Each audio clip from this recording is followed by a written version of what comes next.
Hi കൂട്ടുകാരെ, അപ്പം നമ്മളിത് വാൽപ്പാറ ചുരം ഇറങ്ങിക്കൊണ്ടിരിക്കട്ടാ. നല്ലൊരു മനോഹരമായിരുന്ന കാഴ്ച, പ്രകൃതി ഭംഗി ആസ്വദിച്ച് പോകാവുന്നൊരു സ്ഥലം തന്നെ കേട്ടോ നമ്മുടെ ഈ വാൽപ്പാറ മലക്കപ്പാറ. തൃശ്ശൂർ ജില്ലയിൽ ഇങ്ങനൊരു സ്ഥലം ഉണ്ടെന്ന് പറഞ്ഞ് ഞെട്ടിപ്പോവും നമ്മൾ. ഇറങ്ങണ സമയത്ത് ഒരു മൃഗത്തിനെ കണ്ടു.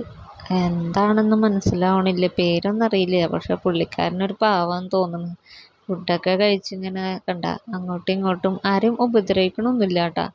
അപ്പം ഞാൻ പതുക്കെ ദേ അതിൻ്റെ അടുത്തോട്ട് ചെന്നു. എനിക്കെന്തോ മൃഗങ്ങളോടൊരു ചെറിയ വാത്സല്യം പോലെ.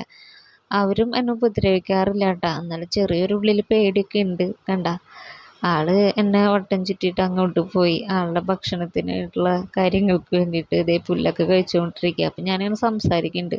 പിന്നെ നമ്മുടെ കുരങ്ങൻ, പുള്ളീനെ നമ്മൾ എവിടെ പോയാലും കാണും, ആഞ്ജനേയ സ്വാമി ആയതുകൊണ്ട്. ആ ഇരിക്കണതൊന്നും നോക്കണ്ട കേട്ടാ. എൻ്റെ ബാഗിൽ നിന്ന് എൻ്റെ കുപ്പിവെള്ളം ആള് എടുത്തു കൊണ്ടുപോയിട്ട് കുടിച്ചിട്ട് അന്തസ്സായിട്ടിരിക്കണ ഇരിപ്പാണ്ട. എന്താ ചെയ്യാ. ക്ഷമിച്ചു ഞാൻ ആഞ്ജനേയനായ കാരണം. പിന്നെ ഇതാണ് കേട്ടോ, എനിക്ക് അവിടെ നിന്നപ്പോൾ ഏറ്റവും മനോഹരമായിട്ട് തോന്നിയൊരു പ്ലേസ് തന്നെയായിരുന്നു കേട്ടോ ഇത്. പിന്നെ നമ്മുടെ ആട് പോലത്തെ എന്തോ മൃഗമാണെന്ന് തോന്നുന്നു. അപ്പം അതിനെയും കൂടെയും കണ്ടപ്പോൾ അങ്ങോട്ട് ഇറങ്ങിയെന്ന് മാത്രം. ഇറങ്ങലോട് കൂടിയിട്ട് എൻ്റെ കയ്യിലത്തെ കുപ്പിവെള്ളം നമ്മുടെ കുരങ്ങച്ചൻ എടുത്തു കൊണ്ടുപോയി.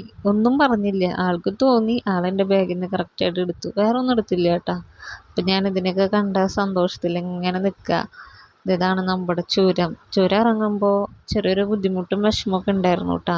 അന്ന് ആക്സിഡൻ്റ് ഉണ്ടായത് ഇവിടെയല്ലേ എന്നിങ്ങനെ ഓർക്കുമ്പോൾ ഒരു വിഷമം ഉണ്ടായിരുന്നു. പക്ഷെ നമുക്ക് മനസ്സിലാവില്ല, അമ്മാതിരിയായിരുന്നു. പിന്നെ നമ്മൾ അങ്ങോട്ടും ഇങ്ങോട്ടും ശ്രദ്ധിക്കാൻ നിന്നില്ല. പിന്നെ താഴെ എത്തിയപ്പോൾ ആ വാഹനം കണ്ടു കേട്ടോ. പപ്പട വരുമെന്നൊക്കെ പറയില്ലേ, അമ്മാതിരിയായിട്ടുണ്ട് വാഹനം. അപ്പോൾ ഇന്നത്തെ എൻ്റെ വീഡിയോ ഇഷ്ടമാണെങ്കിൽ എല്ലാവരും സബ്സ്ക്രൈബ് ചെയ്യുക, ലൈക്ക് ചെയ്യുക, ഷെയർ ചെയ്യുക. Thank you.